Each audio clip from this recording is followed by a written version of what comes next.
Described as the hungriest man in history, he is sometimes depicted like this, but he was more often described as being disconcertingly thin, gaunt, with a particularly wide mouth. His hunger was legendary and his appetite seemed to be insatiable. It dominated his short and troubled life. When Tarrare was a soldier, even quadruple rations didn't suffice, and there are stories of him eating, among other things, a surgeon's bloody sponges and bandages, stray animals, corks from wine bottles, swarming flies and maggots, raw roots and tubers. He had a tumultuous life and was often without a steady income, so he would have to resort to theft to try to appease his appetite. He would creep like a phantom at night into larders and pantries, hoarding cheeses, loaves of bread, apple pies, and pork roasts. At one point, he worked as a street performer. He would eat stones, corks, shells, and live animals, cats, dogs, eels, fish, as spectators gawped and winced. There's also this mad story. Through some twist of fate or logic, Tarrare's infamous feats of gluttony landed him a job as a spy in the French army of the Rhine. He was to secretly courier a document across enemy lines. Said document was to be hidden in his digestive tract. After being paid with a wheelbarrow full of raw bull viscera, which he ate immediately upon arrival, Tarrare then swallowed a wooden box containing the secret document that could pass through his system intact. It was to be delivered to a high-ranking prisoner of war in Prussia. In Prussia, he was promptly caught, beaten, endured a mock execution, and was then returned to France. All of this for a message that was just a test. It merely said, "Receipt confirmed." As far as I'm aware, there are no reliable illustrations of Tarrare, so we'll have to use our imaginations. His skin was unusually stretchy and would hang loose, forming folds that drooped like a well-worn garment. He had a remarkably high body temperature. His flushed skin gave off a constant heat. He would sweat continuously. His body odor was intense and repulsive and remarked upon by those anywhere near him. During and after his meals, his body would morph, his stomach distending and bloating, his eyes aglow. His feasting would eventually cast him into a state of lethargy where he would retire to a corner, succumbing to a sleep-like stupor. All of this binge eating had serious consequences and he often suffered from chronic diarrhea.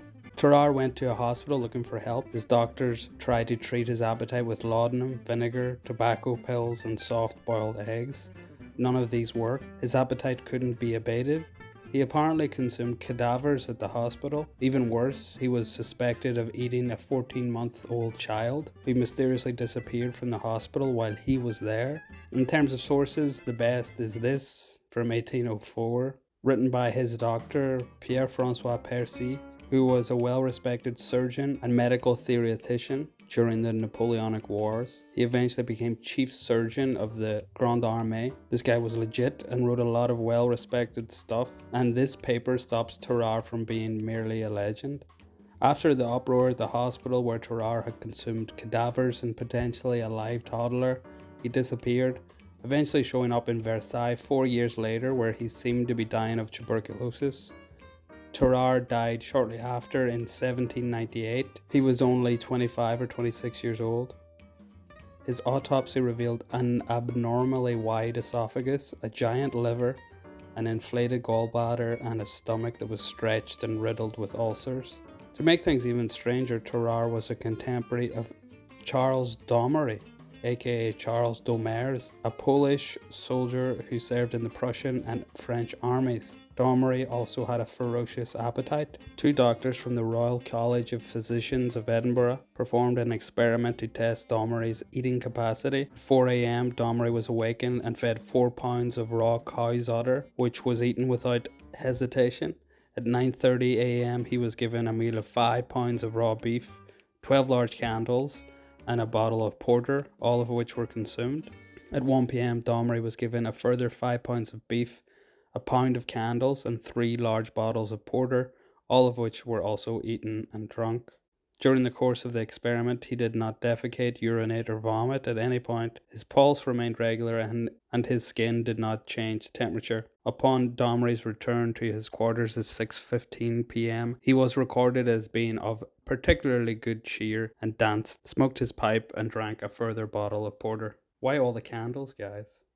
In the 20th century, we also have Michel Lotito, or Monsieur Mange Tout, Mr. Eat Everything. He performed eating feats for entertainment. He would eat bicycles, televisions, shopping carts, and even a Cessna 150, broken down into manageable parts, filed into shards that he would consume with copious amounts of water. A stark contrast to the indiscriminate and ravenous consumption of Tarrare and Domery. Lotito was diagnosed officially with Pica, a psychological disorder characterized by an appetite for substances devoid of significant nutritional value. So, if Lotito had Pica, then what did Tarrare have? He may have had a variety of syndromes, including hyperthyroidism, resulting in a hyperactive metabolism.